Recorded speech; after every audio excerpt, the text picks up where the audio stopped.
So I got off of work, just as I usually do, around 3:30. I called my girlfriend and I told her I was on my way home. She said, just give her a call once I got to the house. I was taking a route that I don't usually take, and I see the cop.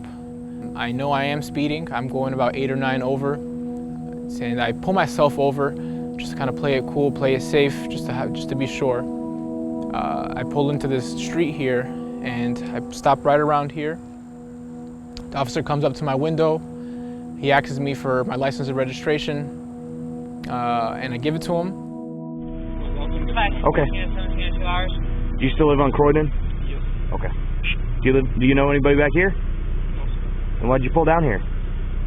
I got nervous. In an attempt to elude me from stopping you. I got understand. nervous. I assumed. He asks me if I have anything in the vehicle. I say no. He asks me if he could search the car, and I repeat myself, I don't have anything in the car. And he insists me to get out of the vehicle. I'm going to tell you one more time, or you're going to go to jail. Get out of the car. Get out of the car. For what? Motor 33. Can I have a 39 K9 and a 38, please? And I'm confused and I'm scared and I'm nervous, just because he's being very stern. I am giving you a lawful order to get out of the vehicle. Get out of the car. You're going to go to jail. Get out of the car. He continues. He pulls my arm. He opens my door. I'm confused. I'm nervous. Or give me a reason. Get out of the car. Unbuckle your seatbelt and get out of the car. No. Can you give me a reason why? Step it up. He's being uncooperative. Get out of the car. And I'm confused and I'm scared. Eventually, the backup comes. They both pull me out of my car. Get out of the car. Oh my God! I cannot believe this. Get out of the car. All right, I'll fucking get out. Get out of the car. No, Get out of the car. I'm getting out. Put your hands behind your back. Put your hands behind your back. Stop resisting.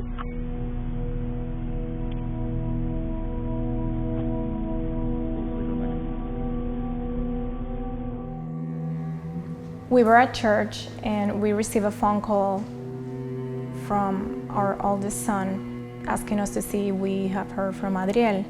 We said no, and I asked him to see if he had checked with his girlfriend, with Samantha, and he said that he's been talking to her, and for a couple hours she hasn't heard from him.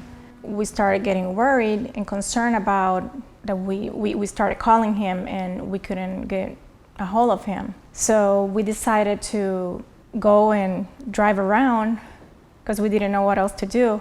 And in the meantime, we kept calling him and his phone was off, thinking that maybe he had car problems or that something must have happened. He was supposed to get to my house around maybe 4:30, and I told him to call me once he gets to my house so he could pick me up for church. I wake up around 6:30 and I see that I have no missed calls from Adriel. I have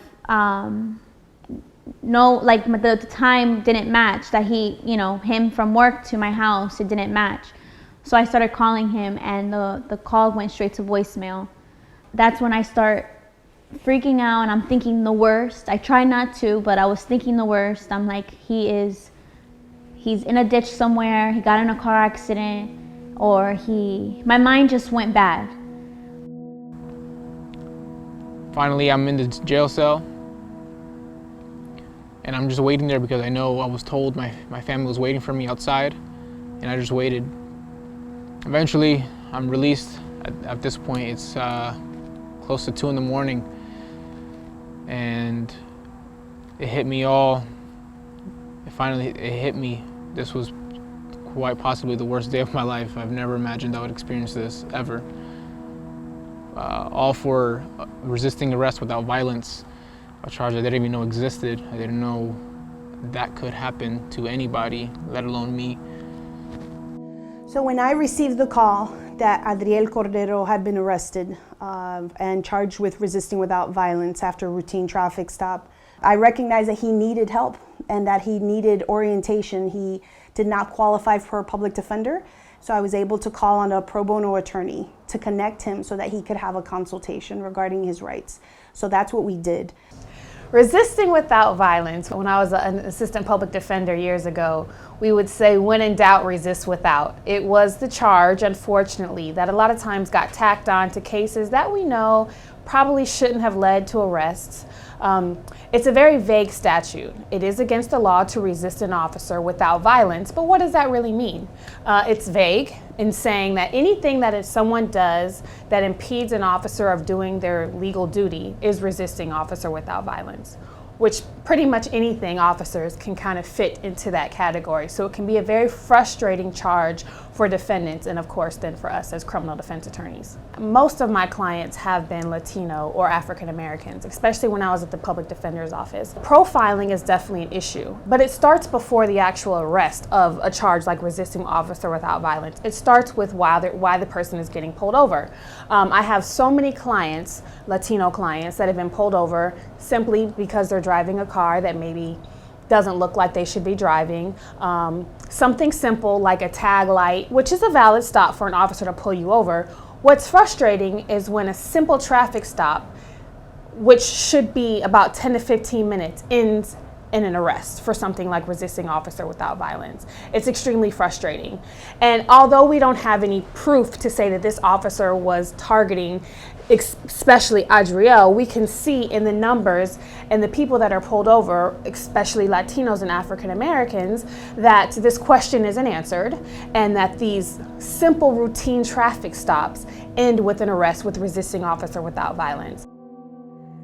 They ended up offering me pre-trial diversion with certain terms like probation for 9 months, and which that required like the payments for supervision, anger management class, a misdemeanor class.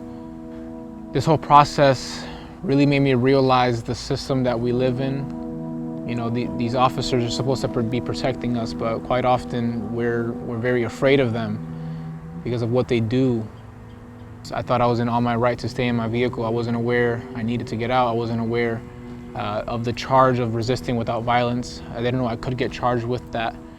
One of the things that I identify with as a Latina is that a lot of times our community doesn't want to talk about the issues that all of us, I think in one form or another, have confronted.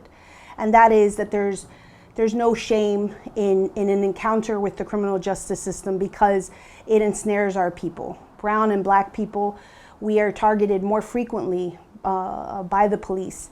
And that's something that comes with being an American, living in this Latin American and this American sort of upbringing where it is part of our history.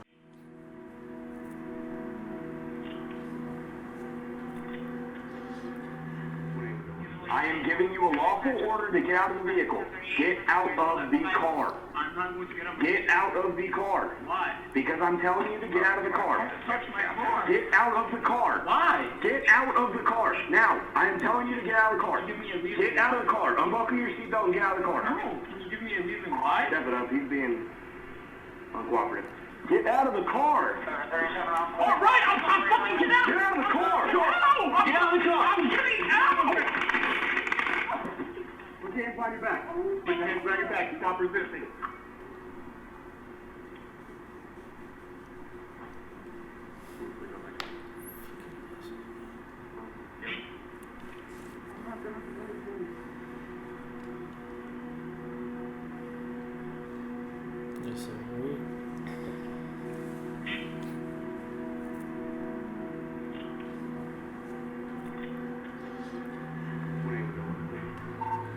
There's no one here.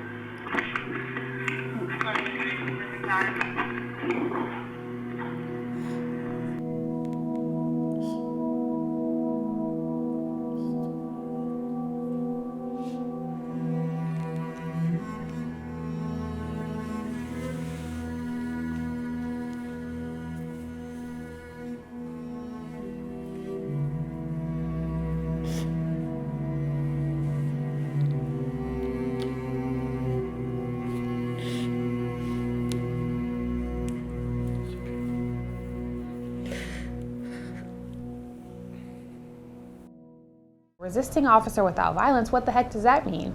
It is a misdemeanor. It's a first-degree misdemeanor in the state of Florida. It is punishable up to 365 days in the jail.